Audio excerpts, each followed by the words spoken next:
Hello and welcome to the 100th video on the RCModelReviews channel. It's Monday morning, well it's actually Tuesday morning because yesterday was a holiday here where I live. It was a provincial holiday, so I'm starting the week a day late and it's mailbox time, but there was really nothing in the mailbox because the Chinese New Year has only just finished and I dare say they're all busily trying to pack up packages that should have been sent ages ago. So there'll be huge backlogs. I'm not expecting anything to arrive for possibly the next 1 or 2 weeks, unfortunately. But I did get stuff in the mailbox. I got this. It's a Hitec 7955 servo. It's used. It's not brand new. And it's been sent to me because some people have been having problems with the 7900 series Hitec digital servos. Now, they're not cheap. And they feel really nicely made, but apparently they get the jitters. They start shaking around and don't work too well. So someone sent me this one. I'm going to pull it apart, have a look and see what I can find. Why is it doing that? What is the reason? Because it's not just this one. There's a lot of them doing it. And we'll see if we can determine the cause. And if we can find the cause, maybe we can suggest a fix. Might be a new series coming up called How Do We Fix It? And one of those things will be this. Another one in the How Do We Fix It series may be this receiver.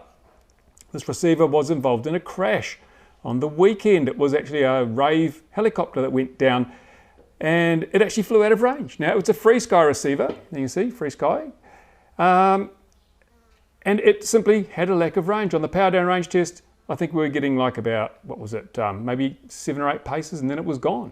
So when the guy flew his helicopter, it just flew right out of range. Not a good look at all. So why did it do that? It range tested perfectly fine when he installed it, but subsequently, there was a range issue. And one thing that I noticed is that the case had been CA'd together, CA glued together.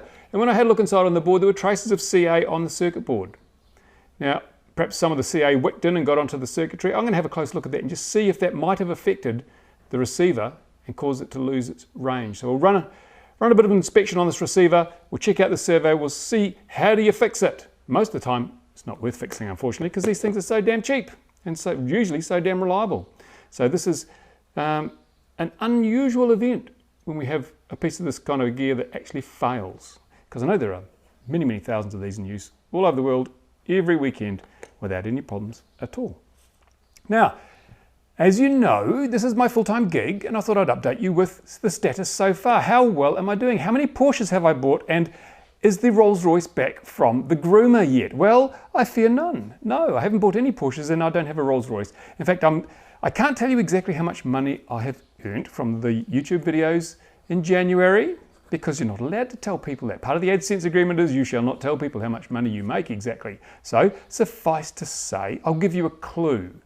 For the entire month of January, I earned enough to buy this Nova Cyclops OSD and return to launch system, and had enough left over for a cup of coffee, which I've already drunk. So if you think I'm getting rich, you're very, very wrong. And so how am I going to sustain this? How am I going to keep doing this as a full-time gig if I can't even earn enough money to buy the products that I review? Well, I have to say, January is a very bad month for YouTube channel partners because all the advertisers have spent their money just leading up to Christmas. I got more money in December than I did in January, even though I put far more videos up in January than I had in December. And so, you know, it's a bit of a shock to the system. It was much less than I was expecting. And looking at my little ledger this month, I mean, my costs this month, including stuff that I've purchased to review, the power to run things in the workshop here, the lease on the land the workshop's located on, the internet connection I use to upload my videos, and those little tiny incidentals, they come to $700, just over $700 so far. And so I'm a long way out of pocket this month. It's chewing into my capital, the capital I set aside to start up this thing as a full-time venture. But, you know, it's early days. We've got a couple of months worth of capital left. We'll see how we go. But I have been thinking, how can I ensure that, you know, I'm able to continue bringing you these videos on a regular basis, on a full-time basis? And one of the things I'd really like to have done, especially on the 100th episode or 100th video, is to look at the concept of a subscription-based premium content service from RCModelReviews. The idea being that I would produce extra content and some of the content I would put up on a subscription-based channel before I put it onto YouTube. So you wouldn't miss out on anything if you didn't subscribe. You might just have to wait a couple of weeks before you saw it, so it's no big deal. But if I could perhaps charge people $1 a month, and I mean that's not a lot of money, $12 a year to subscribe to RC Model Reviews with a new video every day, pretty much guaranteed. I think that would be a fairly reasonable sort of a deal. So I went out looking. I went to YouTube and thought, they must provide a service like this. No, nothing in that line at all. I went to Vimeo. I asked them, do you provide or do you plan to provide a service like this? No. So there's nowhere. I can't find anywhere on the internet that would let me say, I want to put my videos, my premium content in a subscription channel, and I want you, the service provider, to collect the money for me, manage the subscription access, take your cut and send me the balance every month. Doesn't work. No one's doing it. So if you are an entrepreneur with an internet, bent, then there may be a gap in the market for you, because I've got, what is it now, 7,500 subscribers. I don't know how many would bother actually subscribing for the premium content, but hopefully for $1 a month, some of you would, and that would be a pretty good cash flow for myself and for any company that was hosting that kind of subscription-based service.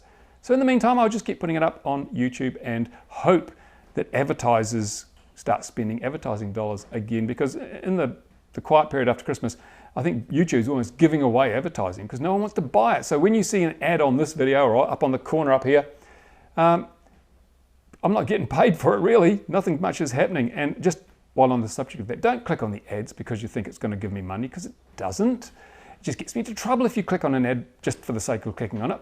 If you only click on an advertisement if it's something you're interested in and you want more information. Let's be fair, advertisers are paying money for these ads. Don't rip them off. Only bother clicking on the ads if you really are interested in the product.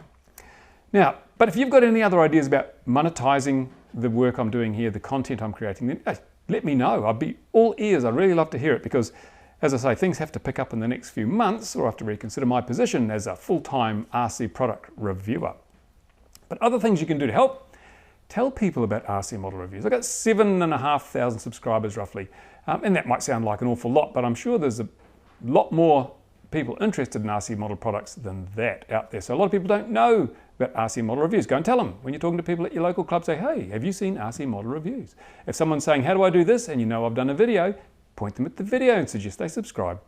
The more eyeballs that see my videos and the more people that subscribe over time will mean the more likely it is I'll be able to continue along this way. And another thing, if you're buying a product and you're buying it because you saw a review on RC Model Reviews, then tell the company you're buying it from. Say, I saw this product reviewed on RC Model Reviews and that's why I'm buying it.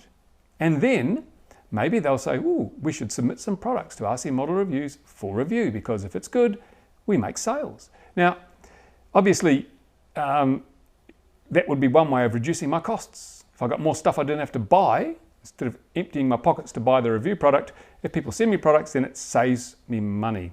And if you are looking at a product and you think, oh, I wouldn't mind that, but I haven't seen it reviewed anywhere, then contact the sellers and say, look, I'd like to buy your product, but I'd like it independently reviewed first. Can you send one to RC Model Reviews? And if they send me one, I'll review it, and you'll know before you spend your money if it's any good. And if they don't send one, well, you can probably bet they're not that confident in the product anyway. So what else have I got on my list of things here? Yeah, blah, blah, blah. Yeah, that's about it really for today. So as I say, I've been working away, more work has been done on the FPV backpack. I've just reviewed this little camera. That video will be up soon. That's the CM210 or something. Also, I think known as the KX121. It's a under $50 CMOS camera. You can have a look. Coming up very soon, the full review of that little camera. I'll tell you whether it's any good. I've got some other cameras coming. I've got a 600 line camera, and I found a place that sells them at a really low price compared to some of the other sites more focused on model stuff. So if that works out okay, if they actually send it and haven't ripped me off, then I'll let you know, review the product, you can decide if you want to buy one yourself. So far on this little backpack, I'm building up another two to make sure I've got my design finalized and it's all honky-dory. They weigh in at 52 grams, which is under 2 ounces. So putting them on the AXNs and the smaller planes is really quite viable. It's really quite easy to do. I've been doing lots of FPV on the weekend. Unfortunately, the weather has now turned to crap. So just as I want to do some FPV video reviewing, we've got a really strong wind. It's turbulent as hell, and it won't stay sunny or it won't stay cloudy for long enough to do some comparative reviews between cameras.